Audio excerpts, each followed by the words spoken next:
The Psychology of Criminal Conduct, Chapter 12, Part 3. Sorry about that. My phone just decided to just stop the video.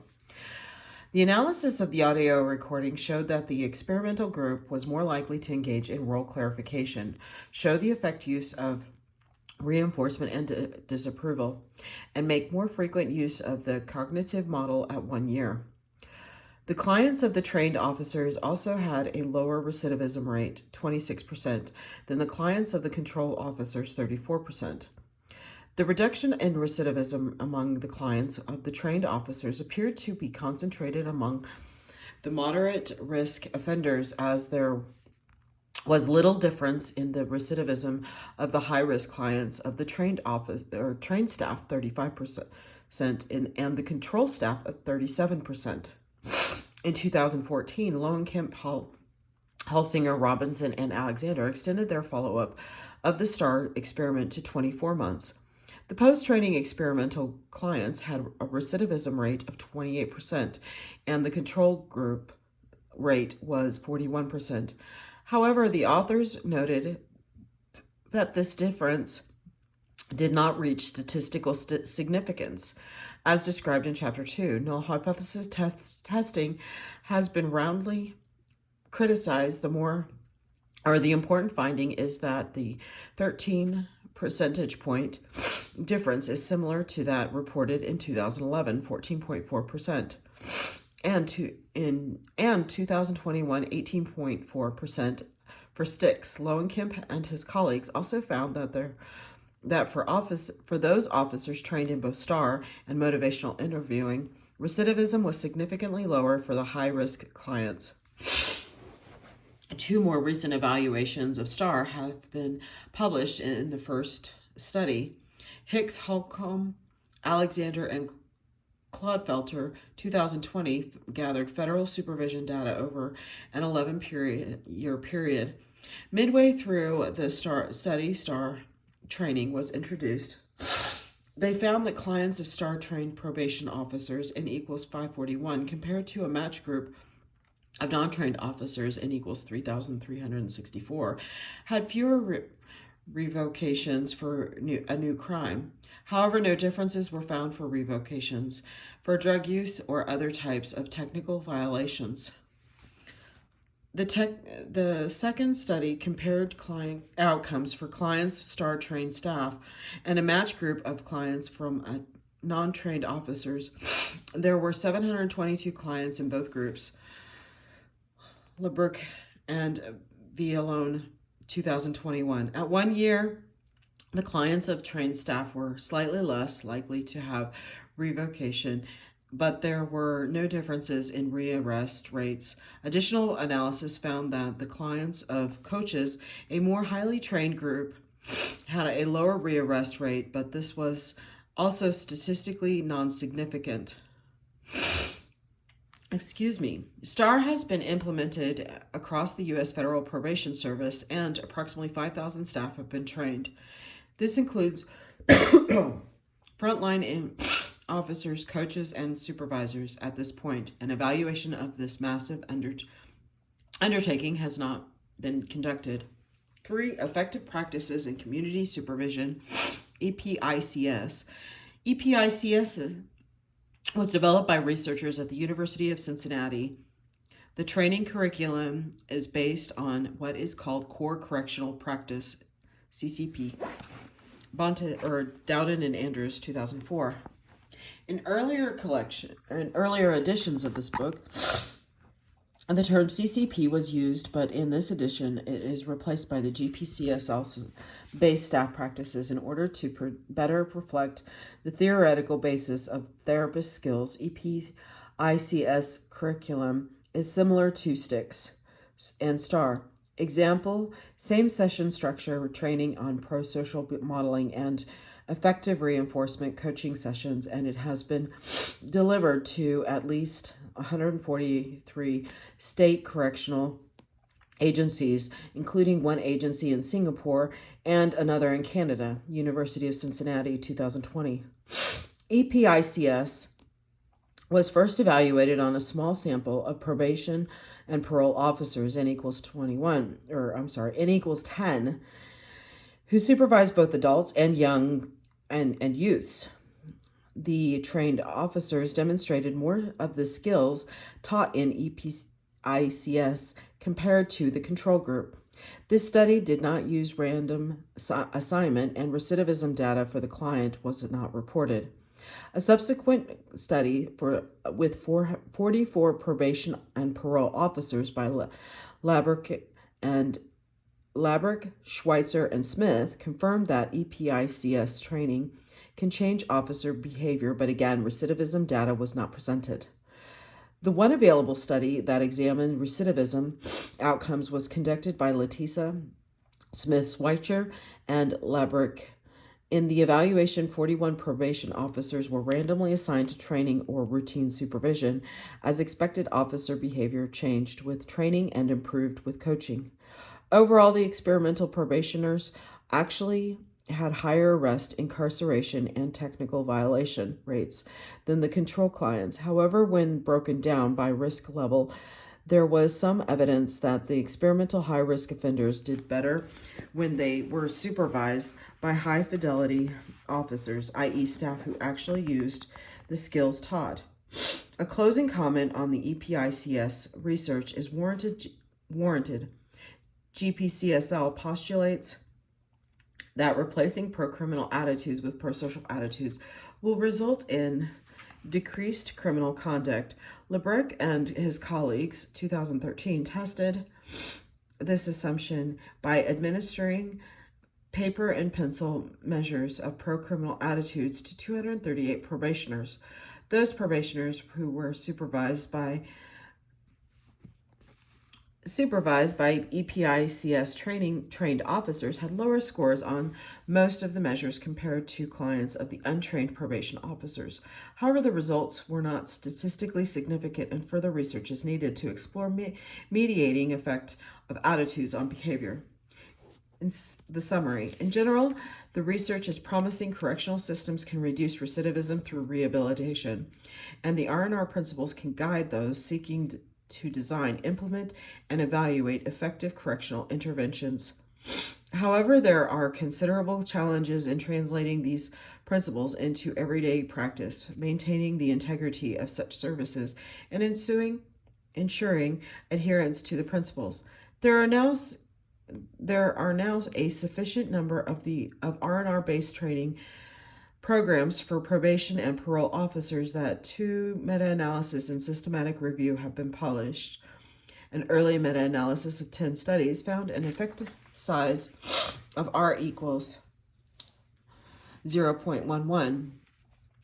A more recent meta-analysis of 25 studies by Ryan Labrick, Jill Villalone, and Michael Caudy did not report the overall effect size for client outcomes, technical violation, rearrest, reconviction, rather than analysis focused on methodological and training considerations. For example, among peer-reviewed studies, training was associated with reduced rearrests, R equals 0.09, K equals 4, and reconvictions, R equals 0.09, K equals 5. Bonta's 2023 review was largely limited to evaluations of STIX, EPICS, and STAR. Depending on the study and outcome measure, the effect sizes ranged from non-significant in the case of EPICS to R equals 0.20 in a study of STIX. Designing the program is one challenge, but implementing it into routine practice is another. For many jurisdictions, it will require a dramatic overhaul of community supervision and the orientation of probation and parole officers. Time studies show that approximately 25% of an officer's time is spent in face-to-face meetings with clients. Bourgeon, Rouge, Chadwick, and Bonta, 2018, Martin and Zettler, 2021. Training staff to deliver the service as intended, ensuring the integrity of service delivery, and maintaining staff skills and commitment are critical. The STIX, STAR, and EPICS projects ensured adherence to the R&R principles via the selection of high and medium risk clients based on validated risk needs assessment instruments and structuring officer-client interactions. Monthly clinical supervisions, meetings, and refresher workshops facilitated maintenance and improvements of skills. Audio recordings of officer-client sessions provided a means to assess fidelity by evaluating the behavior of the officers. Behind closed doors, some of the common issues faced by these R&R based training programs and the way they were dealt with are summarized in Table 12.4. Cost-benefit evaluations of offender treatment. Undoubtedly, the cost of crimes to society are enormous. The cost can be measured. Let me go ahead and here's Table 12.4 so you can pause that should you need to. The cost can be measured in the value of goods lost, the salaries and associated costs of the criminal justice and social welfare systems, lost wages due to incarceration, and even such intangible costs such as pain and suffering, which can be estimated from jury settlements. The 411 boys from the Cambridge study in delinquent development cost each taxpayer in the United Kingdom $1,185. In a study of more than 41,000 persons convicted in Australia between the ages of 10 and 25. Small group of accounted for 41.1% of criminal justice and social costs. In a systematic review, it was estimated that crime cost from $9 billion in Australia and up to $450 billion in the U.S. The variability in estimates is due to what is measured as a cost and what crimes are included. Example, homicide and drug crimes are especially costly in the U.S. In a sophisticated analysis, Kogel and Farrington provided cost estimates associated with risk factors among 379 boys referred to a clinic for conduct disorder. The boys were followed through adolescence and into early adulthood, and their criminal convictions recorded. The presence of the risk need factor pro-criminal attitudes was estimated to cost over $920,000. A final topic in this chapter, however, is to examine the cost-benefit of the treatment. The simple question is, how much does it cost to treat justice-involved person? And how much money is saved through a reduction in recidivism?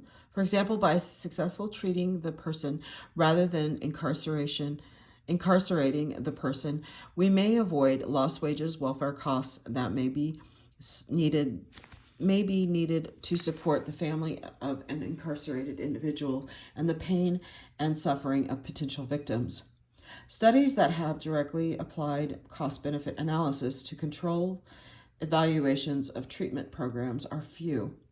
This is somewhat surprising when one considers how the potential of saving money can spur organizations into adopting treatments on a large scale. However, this is changing, particularly in the United States. The Justice Reinvestment Initiative attempts to reduce correctional costs and then take the savings and apply them to evidence-informed strategies to reduce crime. For example, Faye Taxman and her colleagues have also developed a tool to assess how well programs follow the R&R principles. In a simulation study, it was estimated by expanding treatment programs for high-risk offenders in accordance with the R&R model, reincarceration could be reduced by about 6%. Elizabeth Drake, 2018, conducted a meta-analysis of recidivism outcomes for 4 types of community supervision: 1, intensive supervision without treatment; 2, intensive supervision with treatment; 3, supervision by R&R's trained staff. Example, STIX, EPICS, and 4, swift and certain supervision, a punishment-oriented approach to be discussed in the next chapter. Both supervision without treatment and swift and certain supervision failed to reduce recidivism. The 2 treatment-oriented supervision approaches were significantly successful in reducing recidivism. The average effect size for intensive supervision was R equals 0.10. K equals 17, and for R&R supervision, it was R equals 0.08. K equals 14. Drake also estimated that the net benefits to a taxpayer exceeded $7,000. Swift and Certain also had a net benefit approximately $9,000, but it was largely due to individuals not being provided any treatment services and being diverted from incarceration. The following sampling of conclusions from different reports clearly demonstrates that rehabilitation programs have substantial cost benefits. The present value of saving a high-risk youth is estimated to be 2.6 to 5.3 million at age 18. The meta-analytic findings of R&R supervision produced significant reductions in recidivism and positive net benefits to taxpayers and victims of crime of about $7,000 per student per participant. Overall, every dollar spent on MST, multi-systematic therapy, recovered 5.04 in savings. The program produced monetary savings to $9,493 to $17,404 per boy. On average, when this was compared to the cost of the program per boy of $4,641 to the benefit to cost ratio ranged between 2.0 and 3.8. This chapter suggests that effective treatments can be delivered in real-world settings. Appropriate treatments delivered with high levels of integrity can have significant impacts on recidivism and cost benefits. Our knowledge of the principles of effective treatment and the program integrity implementation factors has been valuable for the delivery and monitoring of offender program systems. We know a great deal about the pitfalls in implementing treatment programs and a little about how to avoid at least some of them. Worth remembering. In number one, in the domains of both effective treatment and valid assessment, having an evaluator who is involved in the design of the treatment or the construction of the assessment instruments was associated with favorable conclusions. There are 4 interpretations to this effect. They are cynical, experimental bias, smart programs or instruments, fidelity treatment, and or assessment implemented with integrity, and combination of the first 3. Meta-analysis in the treatment domain support the combination interpretation. 2. Consideration of the involved evaluator effect has led to the distinction between short-term, tightly controlled demonstration projects and routine programming, sometimes called regular programming or real-world programming. A huge challenge is to help make routine programming more like demonstration projects or on the dimensions of smart and fidelity, demanding exquisitely clear reporting and on methodological and operational aspects of research may additionally reduce bias. 3. Concrete ways of improving routine programming are 1. R&R-based structured assessments of offenders, 2. R&R-based structured assessments of ongoing programming with feedback on level of R&R adherence, and 3. R&R-based training and supervision of service providers and their managers. Here's the recommended readings, and this is the end of Chapter 12, Part 3. Thank you.